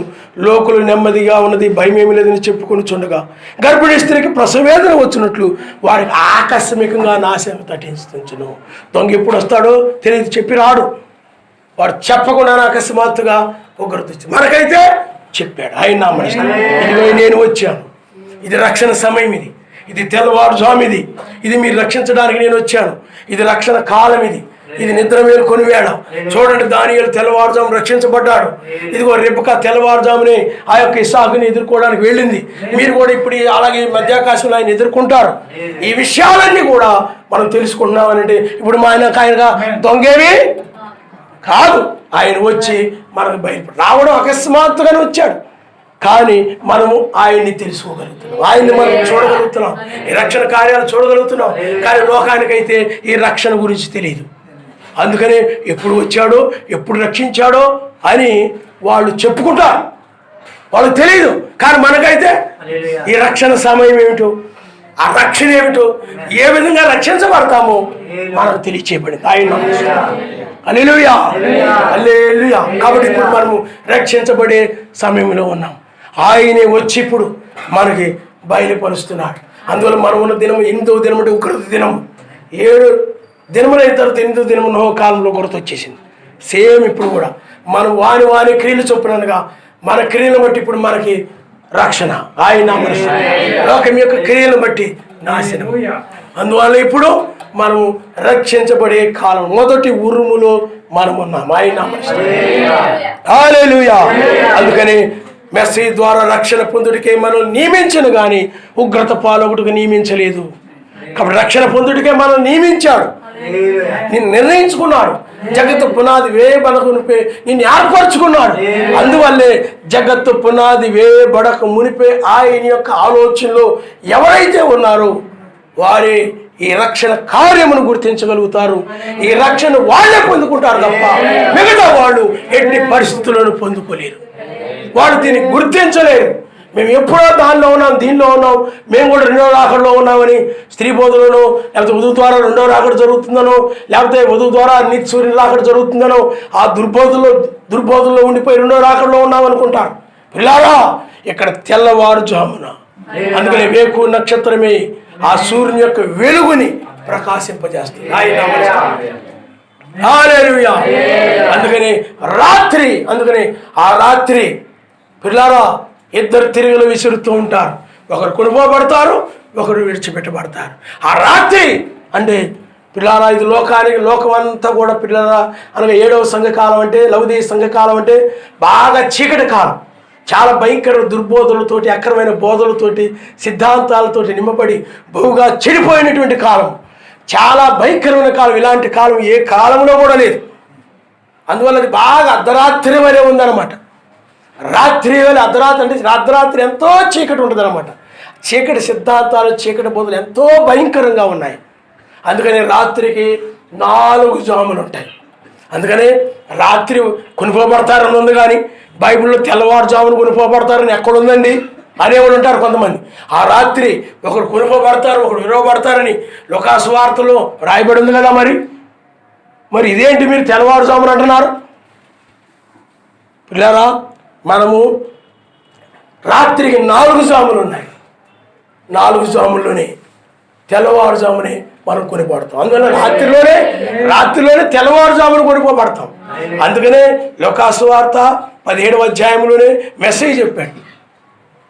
వారు ఏ దినమునైతే ఓడలోకి వెళ్ళారో, ఏ దినమునైతే లోతు సొతం విడిచిపోయినో అదే దినమున ఆయన ప్రత్యక్షం, ఆ విధంగానే ప్రత్యక్షం అవుతాడు. అంటే లోతు తెల్లవారుజామునే కదా వెళ్ళింది. మరి 7 దినములైన తర్వాత వాళ్ళు ఓళ్ళకి వెళ్ళింది. కాబట్టి ఇప్పుడు మనం అదే సమయంలో అదే దినములో మనం ఉన్నాం. అంటే రాత్రిలోనే తెల్లవారుజామున మనం ఉన్నాం. ఆయన హల్లెలూయా. రాత్రిని రాయబడగానే అవి చాలా మంది ఏమంటారు, రాత్రి కొనుక్కోబడతాం. మరి తెల్లవారుజాముంటే రాత్రికి ఈ 4 జాములు రాత్రి కిందకే వస్తాయి, పగటి కిందకే రావు. చాలా మంది ఏమంటారు చెప్పండి, రాత్రి ఉంది కదా, అర్ధరాత్రి ఉంది కదా. అర్ధరాత్రి అంటే ఏమిటి? సంఘశాఖలు ఇవన్నీ కూడా అర్ధరాత్రి ఎంత చీకటి ఉంటుందో అంత చీకటి బోధలు, దుర్బోధలు అలా ఉన్నాయి సంఘశాఖల్లో. అంటే కనిపెట్టని దినముల్లో, కనిపెట్టని సమయములో, మీకు అర్థమైందా? ఏమాత్రం కూడా ఆయన కోసం కనిపెట్టకుండా దుర్బోధలు, సిద్ధాంతాలు, లోకాశల్లో, ధనాపేక్షల్లో పడిపోయి సంఘాలన్నీ వాటిని బాగా చీకటి కమ్మేసింది, దురాత్మ కమ్మేసింది సంఘాన్ని. లోకాశలు, ధనాపేక్షలు, వైక విచారాలు, సిద్ధాంతాలు, దుర్బోధలు, ఈ డబ్బు యొక్క సుఖభోగాలన్నీ కమ్మేసే సంఘాన్ని. అందువల్ల ఈ లౌదీయ సంఘకాలం అంటే అర్ధరాత్రి. అందువల్ల ఈ తెల్లవారుజామున అంటే సంఘాలన్నీ కూడా అర్ధరాత్రిలో ఉన్నాయి కాబట్టి ఆ అర్ధరాత్రిలో తెల్లవారుజామున వధువు ఎత్తబడుతుందని దాని భావం అది. ఆయన కానీ వీళ్ళు ఏమంటారు, అర్ధరాత్రి కొనుక్కోబడుతుంది కదా, అర్ధరాత్రి ఎక్కడన్నా వేగుచ్చుకోద ఇస్తే ఏంటి? కొంతమంది ఏమంటారంటే 1963లో సూర్యుడు ఉదయించాడండి. 1963లో అర్ధరాత్రి ఎక్కడ సూర్యుడు ఉదయిస్తాడా?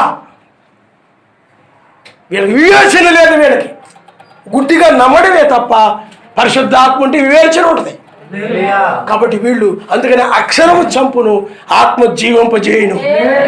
ఆత్మ సంబంధమైన భావాన్ని తీసుకోవాలి. కాబట్టి సూర్యుడు 1963లో ఏర్పడిన మేఘము ఒక దర్శనము, 7 ముద్రలు అనగా ముద్రలు బయలుపరచడానికి ఆయన వచ్చినటువంటి ఆయన యొక్క ఆ సమయంలో ఏర్పడిన దర్శనమే తప్ప ఆయన మేఘములో కనబడ్డాడు. అంతేగాని రెండవ రాకడది కాదు. తీర్పు తీర్చుటప్పుడు ఆయన రాలేదు. అప్పుడే వస్తే అప్పుడే లోకానికి సువార్త ద్వారాలు మూయబడాలి. అందుకని 1995లో లోకమును సువార్త ద్వారాలు మూయబడ్డాయి. ఇప్పుడు ఆయన కొరకు కనిపెట్టుకుని వధువుని రక్షించడం కోసమై ఆయన వచ్చాడు. అందుకని ఈ యొక్క బయలుపాటు ఈ యొక్క మొదటి ఉరుము రక్షణను గురించని మనం చూస్తున్నాం. ఆయన హల్లెలూయా. అప్పుడు ఈ రక్షణను పోగొట్టుకోకూడదు సుమా. వ్యర్థమైన వాటి కోసం రక్షణ పోగొట్టుకున్నారు చాలామంది. వ్యర్థమైన అన్నం కోసం, వ్యర్థమైన డబ్బు కోసం. ఐగుప్తు ధనము కంటే ఈ డబ్బు అంతా లోక సంబంధమైన డబ్బు. మన ఇండియా డబ్బు వేరుగా ఉంటుంది, అమెరికా డబ్బు డాలర్ అనేది వేరుగా ఉంటుంది, ఇంకొక దేశంలో డబ్బు ఇంకొక వేరుగా ఉంటుంది. ఆ దేశపు డబ్బు అంటారు దాన్ని. అది ఐగుప్తు డబ్బు కూడా ఆ దేశంలో ఆ దేశపు డబ్బు వేరుగా ఉండేది. అందువల్ల మనము ఈ ధనము కంటే కూడా, ఈ యొక్క ఐగుప్తు ధనము కంటే కూడా ఎక్కువగా మెస్సైని మనము ప్రేమిస్తున్నాం. ఆయన హల్లెలూయా. అందుకని ఇవన్నీ వ్యర్థమైపోతాయి ఒక సమయంలో. ఇవన్నీ కూడా అది ఆ రోజుల్లో మోషేకు తెలుసు. అందుకనే వ్యర్థమైన దానికోసము, శాశ్వతము దాన్ని కాని దానికోసము, ఈ ప్రాణము శాశ్వతం కాదు, నీ శరీరము శాశ్వతం కాదు, నీ అందము శాశ్వతం కాదు, నీ బంగారము డబ్బు ఇవేమీ శాశ్వతం కాదు. సమస్తము వ్యర్థమైపోతాయి ఒక సమయంలో. ఈ గొప్ప గొప్ప మందిరాలు ఇవన్నీ కూడా మొత్తం మట్టిలో కలిసిపోతాయి, మొత్తం వ్యర్థమైపోతాయి. వాళ్ళ ప్రయాస అంతా కూడా వ్యర్థమైపోతాయి. కానీ నిలిచేది మాత్రము వాక్యము, ఆయన వధువు మాత్రమే నిలుస్తాయి. హల్లెలూయా, హల్లెలూయా. కాబట్టి ఈనాడు చాలా మంది ఏం చేస్తున్నారంటే ఇస్కరియోతు యోధావని, యోధా డబ్బు కోసం ఏం చేశాడు చెప్పండి. అంటే డబ్బు కోసము ఆయన గురించి, ఆయన ఎక్కడున్నాడు చెప్పి, ఆయన ఎక్కడున్నాడు తెలియజేసి, చూడండి డబ్బు కంటే అంటే మెస్సీ కంటే డబ్బుని ఎక్కువ ప్రేమించాడు. అతను పరీక్షించడం కోసమే డబ్బును ఆయన దగ్గర పెట్టాడు, అనగా యోధా దగ్గర పెట్టాడు మెస్సియా. అంటే డబ్బుని ఎక్కువ ప్రేమిస్తాడా, నిన్ను ఎక్కువ ప్రేమిస్తాడా? అందుకని సర్వశక్తిమంతుడు ఎవరికైనా ఏదైనా ఇచ్చాడు అనుకోండి, అది నేను పరీక్షించడానికి ఇస్తాడు. ఆ పరీక్ష సమయంలో యోధా ఏం చేశాడనంటే డబ్బు కోసం మెస్సీని అప్పగించేసాడు, అమ్మేశాడు. మీకు అర్థమైందా? అలాగే బైబిల్లో మనం చూస్తాం. అలాగే కొంతమంది తిండి కోసం ఏశావు, తిండి కోసం జ్యేష్ఠ తక్కువని అమ్మి వేసుకున్నాడు. చాలామంది అందము కోసం. ఒకసారి ఒక పాస్టర్ గారు ఉన్నారంట. ఆయన పాత డొక్కు వ్యానులో సువార్త ప్రకటిస్తుంటాడంట, బోధిస్తూ ఉంటాడంట. అక్కడ దారిని వెళుతూ ఒక ఆయన చూసి, ధనవం కలిగిన వ్యక్తి చూసి, అయ్యో ఈయన చిన్న కారు డొక్కులో సువార్త ప్రకటిస్తున్నాడు, ఈయనకు ఒక స్థలం ఇచ్చి చర్చి కట్టించి ఇస్తే బాగుంటుంది అని చెప్పి ఆయనకు ఒక స్థలాన్ని కొని ఒక చర్చి కట్టించి దాంట్లో సువార్త చెప్పుకుంటుంటే ఒకసారి ఆయన యొక్క భార్య చక్కగా మెడలకి చెవులకి అన్నీ పెట్టుకొని చక్కగా అలంకరించుకొని మంచి విలువైన వస్త్రాలు ధరించుకొని బాగా అలంకరించుకొని వచ్చేసి, మేకప్ వేసుకొని చక్కగా అలంకరించుకొని వచ్చేసింది. అలంకరించుకొని వస్తే ఆ పాస్టర్ గారు గద్దించారు అది తప్పని. అవి విడిచిపెట్టేస్తేనే అవి వ్యర్థమైన అలంకరణలు అవి తీసివేయమంటే ఆవిడ కోపగించుకొని వెళ్ళి వాళ్ళ ఆయనకి చెప్పింది, ఇదిగో పాస్టర్ గారు ఇలాగన్నాడు అలాగన్నాడు, నా గురించే చెప్పాడు ఈరోజు వాక్యం అంతా. బెన్హాంగారే అంటారంటే చాలామంది అంటుంటారంట, బెన్హాంగర్ దగ్గరికి వెళ్ళకండి, మనం వెళ్ళామంటే మన గురించే చెప్పేస్తుంటాడు ఆయన. నువ్వు ఆ స్థితిలో ఉంటే నీ గురించి చెప్పక ఆ గురించి చెప్తాడు ఆయన. అర్థమవుతుందండి. అయితే అప్పుడు ఆయన భర్తకి వెళ్ళి చెప్తే ఆయన వచ్చి అడిగాడంట, ఏంటి మేము చర్చి ఇచ్చాం, స్థలం ఇచ్చాం, ఎన్ని చేసాం, అయినా మా భార్యని ఎలా ఉన్నావంట అలా ఉన్నావంట, నీవు ఇచ్చిన వాటికంటే నేను చెప్పిన మాట విలువని చెప్పాను. హల్లెలూయా. ఎందుకంటే ఆ మాటలు వినకపోతే నిత్య శిక్షకు వెళ్ళిపోతాయి. ఆవిడ నిత్య శిక్షకు వెళ్ళకూడదని, రక్షించబడాలని ఆవిడ చెప్పడం జరిగింది. కాబట్టి నీవు రక్షించబడాలి చివరి కాలంలో. అంటే వ్యర్థమైన ఈ లోక సంబంధమైన వాటి మీద మనసు పెట్టుకోకూడదు. లోతు భార్య వ్యర్థమైన వాటిని ప్రేమించి ఆ రక్షణను పోగొట్టుకుంది. ఇజ్రాయేలు ఈ వ్యర్థమైన ఐగుప్తుని ప్రేమించి కానాను దేశాన్ని పోగొట్టుకున్నారు చాలామంది ఆ విధంగా ఈ లోక సంబంధమైన వాటి కోసం నిత్యమైన దాన్ని ఆ రక్షణ పోగొట్టుకుంటున్నారు. నీవు ఈ రక్షణను కాపాడుకోవాలి. ఈ ఉరుము నీ కొరకే, ఈ స్వరము నీ కొరకే. దీని ద్వారా నువ్వు రక్షించబడాలి. ఆయన నామమున హల్లెలూయా. ఈ యొక్క సమయంలో నువ్వు ఆయన అడగాలి, నాయనా ఈ ఉరుము నా కొరకే, ఈ స్వరము నా కొరకే, నా గొర్రెలో నా స్వరమీనునని నువ్వు సెలవిచ్చావు నాయన. కనుక ఈ స్వరం అనగా వాక్యమే. ఈ వాక్యము నీ యొక్క నాయన నేను గ్రహించి ఆ రక్షణ పొందడానికి నాకు సహాయం చేయండి. ఆ రక్షణ కోల్పోకుండా ఉండడానికి నాకు కృప చూపండి నాయన. ఒక సమయంలో ధనవంతుడు ఇచ్చాడు, నువ్వు కలిగి ఉన్న అమ్మి నేను నీతిమంతుడిగా ఉన్నాను, సత్యవంతుడిగా ఉన్నాను, అబద్ధాలు ఆడట్లేదు, మోసాలు చేయట్లేదు, విచారం చేయట్లేదు, దొంగతనం చేయట్లేదు, ఏమీ చేయడం లేదు, చాలా నీతిగా నియమనిష్టలతో ఉన్నానన్నాడు. అయితే నీకు ఒకటి కొదువుగా ఉంది, నువ్వు వెళ్ళి కలిగి ఉన్నది అమ్మి బేదలకి ఇమ్ము, అప్పుడు వచ్చి నన్ను వెంబడించమన్నప్పుడు అతడు వ్యర్థమైన దాన్ని విడిచిపెట్టలేకపోయాడు. మీకు అర్థమవుతుందండి? అతడు ఆ దానిని ప్రేమించి మెస్సీని నిరాకరించాడు. ప్రియులారా, నువ్వు అలాగూ చేయకూడదు. ఆయన నామనిస్తాడు. హల్లెలూయా. ఒక దినాన ఆయన పిలిచాడు, అరక దున్నుతున్న వ్యక్తిని పిలిచాడు. అతడు అన్నాడు, నేను ఇప్పుడే ఎద్దులు కొన్నాను, అరక దున్నుతున్నాను, ఇప్పుడు వర్షాలు పడుతున్నాయి, ఇప్పుడు రావడానికి అవ్వదన్నాడు. ఇంకొక వ్యక్తిని పిలిచాడు. అతడు, నేను ఇప్పుడే వివాహం చేసుకున్నాను, రాలేను, నేను ఇప్పుడే కనుక వివాహం చేసుకున్నాను, నేను రాలేను, నేను వచ్చినట్లయితే మా అమ్మ, మా నాన్న, మా అత్తమామలు వీళ్ళందరూ గొడవలు ఇట్టేస్తారు, నేను రాలేను అన్నాడు. ఇంకొక వ్యక్తిని పిలిస్తే, మా తండ్రి చనిపోయాడు, నేను రావడానికి వీలు పడతాను. ఆయన అన్నాడు, మృతులు పాట పెట్టుకొని నీ వచ్చి నన్ను వెంబడించు. ఆయన నాగడ మీద చేయబెట్టి వెనక చూసే ఏ ఒక్కడు కూడా నా రాజ్యానికి వారసుడు కాడు. వారి శరీరం గురించి ఆలోచన చేసుకున్నారు, ప్రాణం గురించి వాళ్ళు ఆలోచన చేసుకున్నారు, కుటుంబముల గురించి వాళ్ళు ఆలోచన చేసుకున్నారు, బంధాల గురించి వాళ్ళు ఆలోచన చేసుకుని ఆయన బయటికి రమ్మని చెప్పినప్పుడు వాడు రాలేదు. నీవు కూడా ఈ చివరి కాలంలో వ్యర్థమైన వాటిని ప్రేమించి ఆయన రక్షణను త్రోసివేస్తున్నామేమో ఆలోచించి, ఈ రాజ్యాన్ని త్రోసివేస్తున్నామేమో ఆలోచన చేయి. అందుకని నాగడి మీద చేయబెట్టి వెనక దుట్టు చూసి ఏ ఒక్కడు కూడా నా రాజ్యంలోనికి ప్రవేశించలేడని చెప్పాడు. నువ్వు ప్రవేశించాలంటే ఆయన మాటకు లోబడాలి. ఆయన నామనిస్తాడు. హల్లెలూయా. అవి ఎంత ఇంపార్టెంట్ పనులు అయినప్పటికీ కూడా, అవి ఎంతో అవసరమైన పనులు అయినప్పటికీ కూడా రక్షణ కంటే ముఖ్యమైనది మరొకటి లేదని నా భావం. ఆయన నామనిస్తాడు.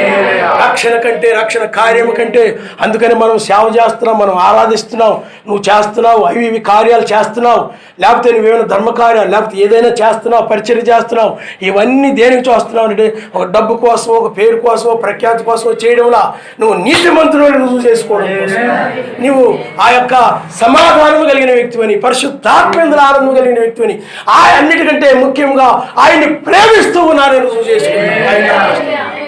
నువ్వు ఇవన్నీ చేస్తేనే నువ్వు నీతిమంతుడు అవుతావు. మిగతా వాళ్ళందరూ కూడా ఏదైనా చేస్తే మనకు ఎంత ఆదాయం వస్తే ఏంటి, దానివల్ల మనకు ఎంత డబ్బు మిగులుతుంది ఏంటి, ఆ విధంగా ఆదాయం డబ్బు కోసం పనిచేస్తారు వాళ్ళు. కానీ మనము డబ్బు గురించి కాదు ఇవన్నీ చేయడం లేదు. ఇవి చేయడం వల్ల మనం ఆయన దృష్టిలో నీతిమంతులు అవుతాం. ఆయన నామనిస్తాడు. హల్లెలూయా, హల్లెలూయా. కాబట్టి పిల్లారా, ఇది రక్షించబడే సమయం. ఇది మొదటి రక్షణ సరిపోదు నీకు. ఆ రక్షణ పొందుకునే వారు చాలామంది ఈనాడు తీర్థంలో కలిసిపోయిన వాళ్ళు ఉన్నారు. ఇక్కడ కొంతమంది ఉన్నారు, సూర్యనారాయణపురంలో కొంతమంది, వాళ్ళు యేసుక్రీస్తు నామమున బాప్తిజం ఇస్తారు. కానీ ఇప్పుడు తీర్థము, లెంట దినాలు, క్రిస్టమస్ అన్నీ జరుపుతుంటారు. లేదు, ఉపయోగం లేదు. చాలామంది ఆ రక్షణ పొందే స్త్రీ బోధ కింద ఉన్నారు చాలామంది. కుదరదు. ఆ రక్షణ కంటే కూడా ఈ రక్షణ. అందుకని ఆ రక్షణ కాపాడుకునే వారికే ఈ రక్షణ, అనగా ఆ యొక్క విశ్వాసం కాపాడుకునే వారికే ఈ యొక్క రక్షణ అనుగ్రహించబడుతుంది. ఆయన హల్లెలూయా, హల్లెలూయా. అందరికీ కాదు, పిలువబడిన వారు అనేక మంది అయినప్పటికీ కూడా ఏర్పరచబడిన వారు కొద్ది మంది. అందులో వాళ్ళు అడుగుతున్నారు, మెస్సయ్యా రక్షించబడేది కొద్ది మందేనా అని అడిగారు ఆయన. మరి రెండోసారి ఆయన వస్తాడనే కదా, మరి రక్షించబడేది కొద్ది మందేనా అన్నప్పుడు ఆయన అన్నాడు, మీరు విశాల మార్గమున ప్రవేశించ మీరు పోరాడుకుడి, అది నాశనం వరకు పోవు మార్గము, మీరు ఇరుకు మార్గంలో ప్రవేశించ పోరాడుడి, దాన్ని కొనుగొని వారు కొందరే, ఆ కొందరే రక్షించబడతారని చెప్పారు ఆయన. హల్లెలూయా.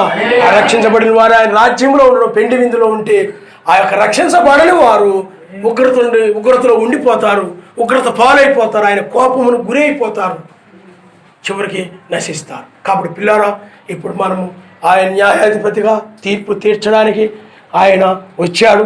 ఇప్పుడు ఆయన మనల్ని రక్షించే రక్షకుడుగా ఆయన ఉన్నాడు. మొదటిగా నువ్వు ఆయన నామములో బాప్తిజం పొంది రక్షించబడి ఇప్పుడు ఒక విశ్వాసిగా ఉన్నట్టు నిన్ను రాబో ఉగ్రతుండి ఈ తీర్పు దినంలో రక్షించేటువంటి రక్షకుడుగా ఇప్పుడు ఆయన బయలుపరచుకుంటున్నాడు. కాబట్టి నేను బ్రహ్మం గారి వర్తమానం ద్వారా నేను రక్షించబడ్డాను, జాన్సన్ గారి వర్తమానం ద్వారా నేను రక్షించబడ్డాను, లేదా బైబిల్లో నేను వాక్యం చదువుకుంటున్నాను, ప్రార్థన చేసుకుంటున్నాను, నేను రక్షించబడుతున్నానులే, బైబిల్లో ఆయన నమ్ముకుంటే వెళ్ళిపోతారని ఉంది కదా. మరి ఆయన నమ్ముకుంటే వెళ్ళిపోయే పని అయితే ఈ రక్షణ బయలుపరచబడుతుంది. మరి ఎవరి గురించి? నీ గురించి. మరి నీ గురించి అయినప్పుడు నువ్వు దాన్ని గ్రహించాలి, ఆయన నామరుస్తాను. కాబట్టి పిల్లారా, ఆలోచన చేయండి. ఇది ఉగ్రత నుండి రక్షించబడే సమయం. కాలమును సమయంలో మనం ఎరిగి ఉన్నాం. మిగతా వాళ్ళకి ఆ కాలము సమయం వాళ్ళకి తెలియదు. ఇది రక్షించబడే కాలం అని సంఘ శాఖ వాళ్ళకి తెలియదు, మత్స్యాగ సంఘాల వాళ్ళకి తెలియదు. ఇది రక్షించబడే సమయం అని అబద్ధవధువు తెలియదు. ఇది రక్షించబడే సమయం అని లోకానికి తెలీదు. అది రక్షించబడే సమయం అని వాళ్ళు ఎరిగి ఆనాడు వాళ్ళు వెలుగులకు వెళ్ళి రక్షించబడ్డారు. మనము కూడా ఇప్పుడు రక్షించబడే సమయం ఇది. ఎందుకంటే ఏది నాశనం కాబోతుందో దాన్ని నువ్వు ప్రేమించవద్దు. సొదొమ గొమొర్రా నాశనం కాబోతూ ఉన్నది కనుక దానిని ఆయన ప్రేమించకుండా వెనకరమని చెప్పాడు. ఈనాడు ప్రపంచము, టెక్నాలజీ యొక్క గొప్ప గొప్ప అన్నీ కూడా మొత్తము నాశనం కాబోతున్నాయి. కాబట్టి ఉగ్రతలో, అణుబాంబుల చేత, భూకంపముల చేత, సునామీల చేత, ఇదిగో ఇలాంటి వైరస్ల చేత, భయంకరమైన వాడి చేత ఇవి నశించబోతూ ఉన్నాయి. కాబట్టి నీవు తప్పించుకునే సమయం ఇది. ఇలా చాలామంది ఏంటంటే కరోనా వైరస్ పాస్టర్లు కూడా ఏం చేస్తున్నారంటే వాళ్ళకి మంచి ఛాన్స్ దొరికింది. ఇప్పుడు బోధించడానికి బాగుందని సబ్జెక్ట్ దొరికిందా? వాళ్ళు ఏమంటున్నారంటే కరోనా వయసు, ఆ రక్త గుర్తు కింద ఉంటే కరోనా వయసు నీకు ఏం చేయదు. ప్రతి వర్తమానాల్లో దాని గురించి బోధిస్తున్నారు వాళ్ళు. పిల్లారా, ఈ వైరస్ కంటే ప్రమాదకరమైంది ఏంటి తెలుసా? ఇది ప్రాణాన్ని తీయగలదు, కానీ లోకములకు సువార్త ద్వారములు మూయబడినవి. పరిశుద్ధాత్మ లోకములు లేదు. ఆయన వర్తమానికులు ప్రకటించే వర్తమానికులు లేరు. ప్రపంచము దురాత్మ విడవబడింది.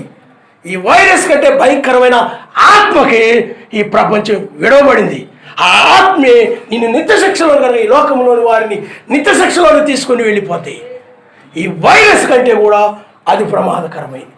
వైరస్ నీ ప్రాణాన్ని తీయచ్చు, కానీ అది నరకంలోకి తీసుకుని వెళ్ళదు.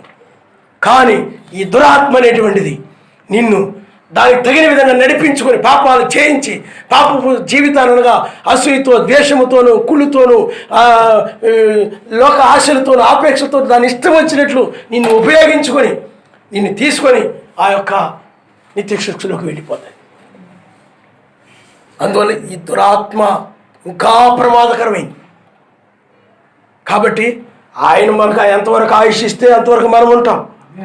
దేనివల్ల పోవాల్సి వస్తే ఆ సమయం వచ్చినప్పుడు ఆయన ఆ విధంగా తీసుకుని వెళ్ళిపోతాడు. అది ఆయన చిత్తం. మనకి ఎన్ని దినాలు జీవించాలి బైబిల్ కీర్తనలో రాయబడి ఉంటుంది. మన దినములు లెక్కించబడి అని ఉంది. కాబట్టి మనం భూమి మీద ఉన్నాం కాబట్టి, మనము ఆయన బిడ్డలం కాబట్టి, మనం మహిమ శరీరం పొంది మధ్యాకాశానికి వెళ్ళే సమయంలో ఉన్నాం కాబట్టి ఆయన కృపను బట్టి ఆ వైరస్ నుండి కూడా కాపాడుతాడని మనం విశ్వసిద్దాం. దానిని కూడా ఆయన కాపాడుతాడని మనం నమ్ముతాం. అయితే ఆ వైరస్ కింద ఉండే ప్రపంచము పిల్లారా, ఇప్పుడు అక్కడ ఇంతమంది చచ్చిపోతున్నారు, అక్కడ ఎంతమంది చచ్చిపోతున్నారు, బాబు అమెరికాలో అంతమంది చచ్చిపోతున్నారంట, అవి చైనాలో మళ్ళీ రెండోసారి వచ్చేసిందంట, మరి ఇండియాలో ఇన్ని కేసులు అయిపోతుంది, చాలా భయంకరం అయిపోతుందంట. మరి పనికి మాలిన వాళ్ళారా, ఆత్మీయంగా నువ్వు ఎప్పుడో చచ్చిపోయావు. నువ్వు శారీరకంగా అంటే పేరుకు జీవించున్నావు అని పేరుంది, కానీ మృతిలే వీళ్ళు. మీకు అర్థమవుతుందండి? దాని గురించి వాటి గురించి మీరు భయపడకండి. వాక్యానికి భయపడి మనము జీవించాలి. ఆయన నామనిస్తాం, మిగతాదంతా ఆయనే చూసుకుంటాడు. ఆయనకు అసాధ్యమైంది ఏమీ లేదు. అలాంటి వైరస్ నుండి, ఇంకా భయంకరమైన వైరస్ నుండి ఎలాంటి వచ్చినా కూడా ఆయన యొక్క దినము, ఆయన నీ దినములు గనక ఎత్తబడే వరకు కనుక లెక్కించి నిర్ణయించి ఉన్నట్లయితే ఏమీ చేయజాలదు. అందుకని ఆయన అనుమతి లేకుండా ఏ వైరస్ నీ దగ్గరికి రాదు. ఆయన అనుమతి లేకుండా తల వెంట్రుక కూడా రాలేదని బైబిల్ చెప్తుంది. సమస్తము తన చిత్త ప్రకారం జరుగుతుంది. కాబట్టి పిల్లారా, మనల్ని ఆయనే కాల్చి కాపాడుతాడు. నీ భూమి మీద ఆయన కొరకు కార్యాలు చేయాల్సి, ఆయనకు ఉపయోగపడే పాత్రగా నీవు ఆయన కార్యాల కోసం నిన్ను ఉపయోగించుకునే ఆయన తలంచినట్లయితే ఆయన అన్నిటి నుండి కూడా నిన్ను ఆయన కాపాడు. ఎందుకంటే నువ్వు ఇప్పుడు ఆయనకు ఉపయోగపడే పాత్రవి, ఓ గిన్నెవి, నువ్వు ఆయనకు కావాలి. ఈ కార్యములు పరిచర్యలు ఇవన్నీ చేయడం కోసం ఆయన కావాలి. అందువల్ల ఆయన నిన్ను రక్షిస్తాడని, వీటన్నిటి నుండి కూడా వైరస్ అటువంటి నుండి కూడా నిన్ను కాపాడుతాడని నువ్వు పరిపూర్ణమైన విశ్వాసంతో నీవు ఉండాలి. ఆయన విశ్వాసం అనగా ఏది అడిగావో దాన్ని పొందుకోవడమే, పొందుకున్నాను అనుకోవడమే. ఆ వ్యాధి లక్షణాలు అక్కడ ఉన్నప్పటికీ కూడా నేను స్వస్థపరచబడ్డాను అనుకోవాలి. ఆ వైరస్ అక్కడ ఉన్నప్పటికీ కూడా నన్ను ఆయన రక్షించాడని నువ్వు అనుకుంటున్నాను. ఆయన నమ్మనిస్తాడు. హల్లెలూయా. ఈ వైరస్ రక్షణ కంటే కూడా రాబో ఉగ్రతుండే రక్షణ మనకు కావాలి. ఆయన నమ్మనిస్తాడు. అది ప్రాముఖ్యమైనది. ఈ భూమి మీద మనం ఎలా చనిపోయినా పర్వాలేదు, కానీ నిత్య జీవాన్ని పొందుకోవడమే మనకు ముఖ్యం. ఆయన నమ్మనిస్తాడు. హల్లెలూయా. అయితే మనం ఆయన మధ్య ఆకాశానికి వస్తున్నాడు కనుక మనం ఇలా సజీవులుగా ఉండగానే మనం రూపాంతరం చెంది ఆయన సన్నిధికి వెళ్ళాలి. లేఖనం అలాగే చెప్తా ఉన్నది, ఆ విధంగా చెప్తా ఉన్నది. కాబట్టి సజీవులుగా ఉండి ఆ రూపాంతరం చెందే సమయంలో మనం ఉన్నాం కనుక రక్షించబడాలంటే ఈ శరీరం రూపాంతరం చెంది పైకి వెళ్ళాలి. ఎందుకంటే ఇంతకుముందులాగా ఏదో అసదంగం నుండి కాలినడకతో వెళ్ళడం కాదు, లేకపోతే ఫ్లైట్ ద్వారా పైకి వెళ్ళిపోవడం కాదు, శాటిలైట్ ద్వారా పైకి వెళ్ళిపోవడం, లేకపోతే రాకెట్ ద్వారా పైకి వెళ్ళడం కాదు. శరీర మార్పు ద్వారా మనము పైకి వెళ్ళిపోతాం. హల్లెలూయా. అప్పుడు ఈ భూమి యొక్క ఆకర్షణ శక్తి కూడా ఈ శరీరాన్ని ఆపు చేయలేదు. కారణం ఎందుకంటే భూ ఆకర్షణ శక్తి కంటే కూడా నీ శరీరం, ఆ మహిమ శరీరం యొక్క శక్తి ఎక్కువగా ఉంటుంది. అందువల్ల అది పైకి కొనిపోబడుతుంది. కాబట్టి మనం ఈ పునరుద్ధాన దినములో మనం ఉన్నాము. కాబట్టి చివరి సమయంలో, ఈ చివరి కాలంలో మనము ఆయన కోసం మనము జీవించాలి. ఈ యొక్క మొదటి ఉరుము నీ కొరకైన, నీ రక్షణ కొరకైన ఒక స్వరమని నువ్వు గుర్తించాలి. ఆయన హల్లెలూయా. కాళ్ళ ఉంచుకోండి, మనం ప్రార్థన చేసుకుందాం.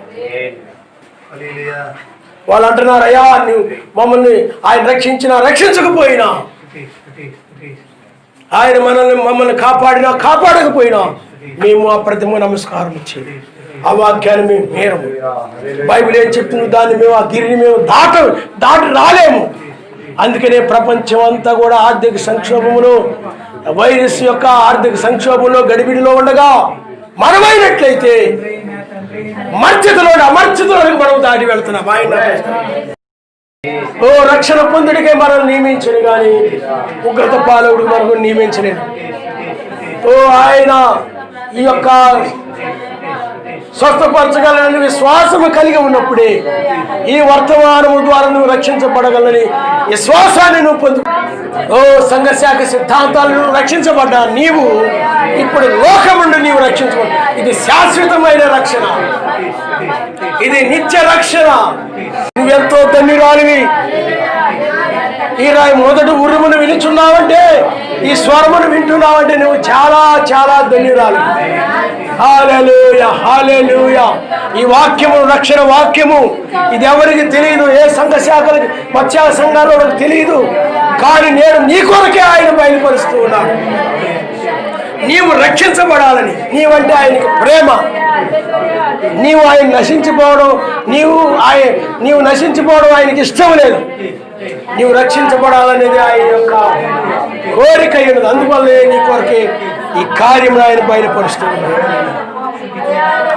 ఈ రక్షణ గురించి బ్రదర్ బ్రహ్మాం గారికి ఆయన బయలుపరచలేదు, నేడు ఆయన బయలుపరుస్తున్నాడు. ఎందుకంటే ఆనాడు ఆ సమయము కాదు, అది ఇప్పుడు ఈ సమయము కాబట్టి ఆయన బయలుపరుస్తున్నాడు.